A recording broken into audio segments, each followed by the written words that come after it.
Hot Wheels World Race is so boring. It's been a long time since I've been sitting through a movie and I thought, man, I want to kill myself. That's what Hot Wheels World Race is. It's a garbage movie made in 2003 with shitty animation, lackluster voice acting, and with an overall dull plot. Alright, since I had to watch this movie, I might as well bring somebody in here to help explain this a little better. Joining me today is my good buddy and the guy who suggested this movie, the Shooting Star. Hello, I am the Shooting Star, and I'm here to help review Highway 35. When it comes to Highway 35, and me personally, I have a little bit of a childhood bias. It's one of the few movies that I actually had as a kid that was a kid's movie that I had on VHS. Yes, VHS. I am old enough to know what that is. For me, it was a very good and very awesome movie for me at the time as a kid. Rewatching it as an adult, kind of do have a few problems with it. Remember, if you end up enjoying this review, give it a subscribe. Go check out the movie review playlist. There's a lot of good ones in there. But without further ado, let's get started. Like I said before, this movie's animation is garbage. Since it was made in 2003, it was made with fucking Play-Doh. The entire series is just an ad for the fucking toys. The movie opens up on a mad scientist working through how to find the Wheel of Power. This then leads into our introduction to the main character, Vert Wheeler. It's kind of obvious what they're trying to go for. A rebellious kid who thinks he's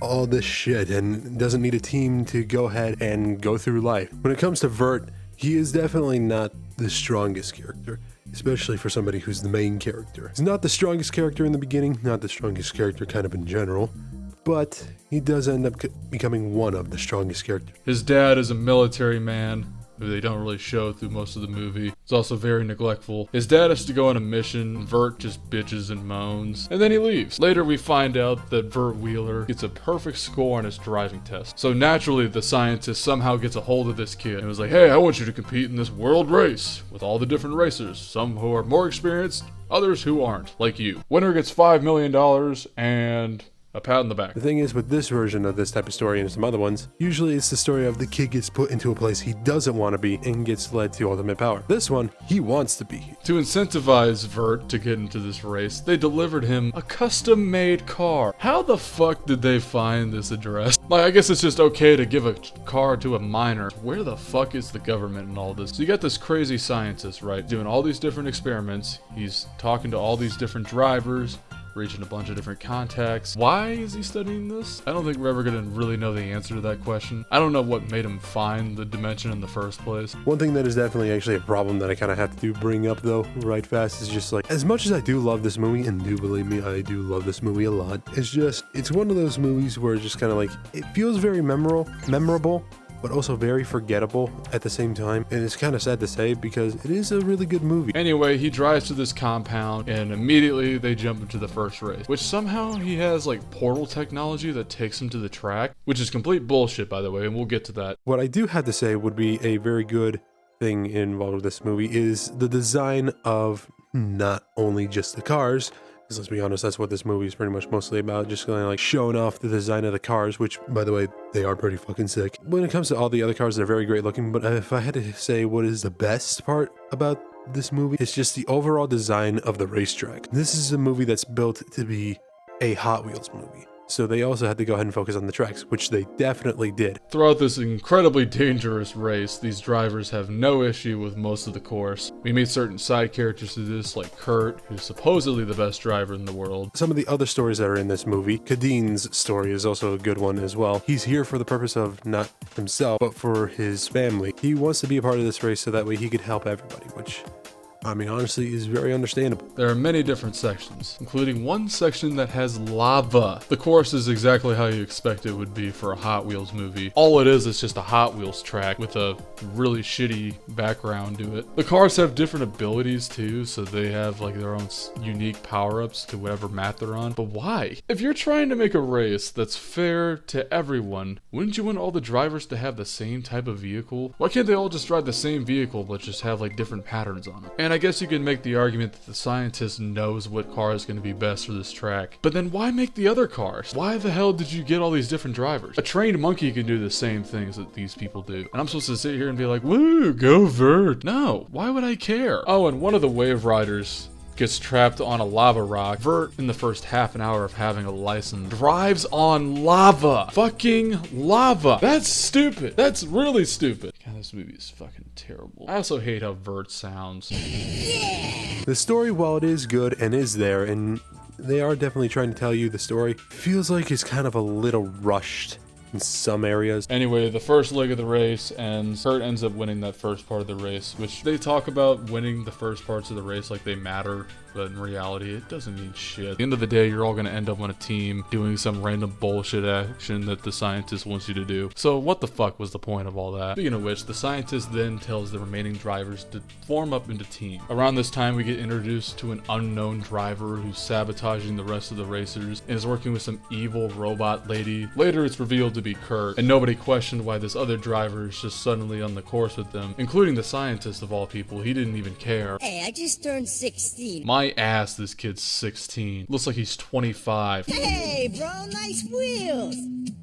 Who is this guy? My kid brother. How the hell did your brother get here? Let me try to explain the portal stuff going on in this movie. So to get to certain aspects of the track, they take a portal going 300 miles an hour. Don't ask why, to get through the portal and get to Highway 35. The only way you're gonna get there is with a custom car that was made by him or the Wheel of Power. I don't know why the cars are able to go through the portal in the first place, because he explains that he needs the Wheel of Power to do a lot, but then he can still go into the highway and get whatever he needs. It just doesn't make a lot of sense. How the hell did he get here? He didn't get sent an invitation. He wasn't in the first part of the race. He just shows up and he's like, I'm a part of the movie now. God, and the audacity of this movie. It even points out that fact for us. How did you get here?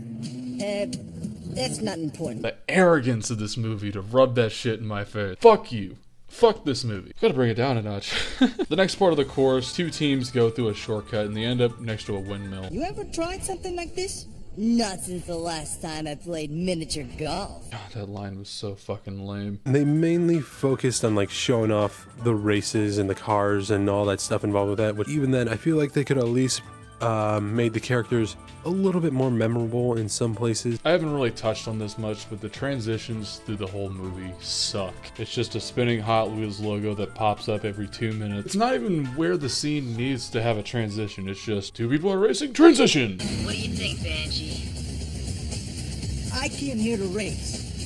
I say we go for it. You two are retarded. There was two teams that ended up tying at the end of this race. Like I said before, it doesn't really matter. And on to the next one. The third part is a desert track where the drivers have a lot of trouble, mainly because the scientists didn't give them fair advantages for this type of course. This is around the time we find out that Kurt's the evil guy who's sabotaging people, and we learn about this little organization that wants it, but he turns them down eventually. Yeah, and honestly, the fact that they tried to hide Kurt Wilde as the main antagonist or quote-unquote bad guy of the show, I feel like they could have done better. They could have definitely done better. There's a couple more sections of the race that I don't really care about, but I have some notes here. This is around the part of the movie where I'm getting bored. The race is clearly not going to be over for a while. I don't care about anybody else who's in the race, so at this point I'm just sitting here like, why am I here? What's the point of this? Also, how many fucking days is this race? Eventually we get to a point where Vert wins the race and tries to bring the wheel back to the scientists, but the evil people try to take it away. This movie feels like it was written by a 7th grader who just learned narrative structure. So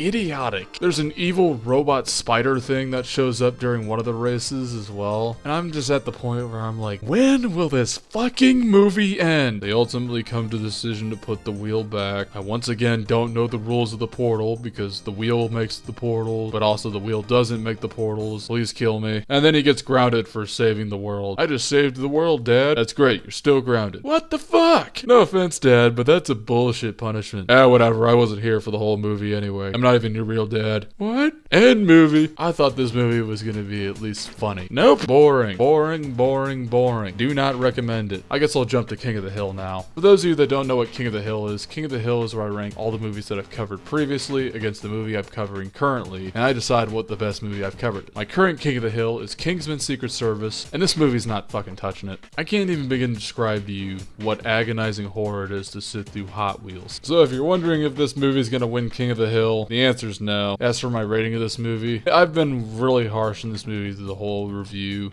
I've seen way worse movies. And one thing I can at least say about this movie compared to the other movies that I've covered that have been way worse is that this one actually looks like it tried a little bit. I'm gonna be slightly generous, even though I hate this movie. I'll give it a 2. You know, you can't get any worse than Food Fight. God, please, I don't want to cover a movie that's worse than Food Fight.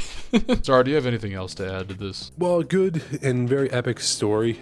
I would have to say that it just kind of like definitely falls in a lot of places. But overall, I think for this movie, I would definitely have to say that I would have to personally go ahead and give it like at most a 7. I would have to say it's a bit more of a 5 out of 10. While it is good, and I definitely do recommend people go ahead and check it out because it is a pretty good movie. I definitely would go ahead and recommend it to anybody still watching on Shep's end. I hope you go ahead and do him the favor of subscribing because this man deserves it. We're 300 away from 1,000. That's what I had to go ahead and say about Highway 35. And until next time, this is Shooting Star.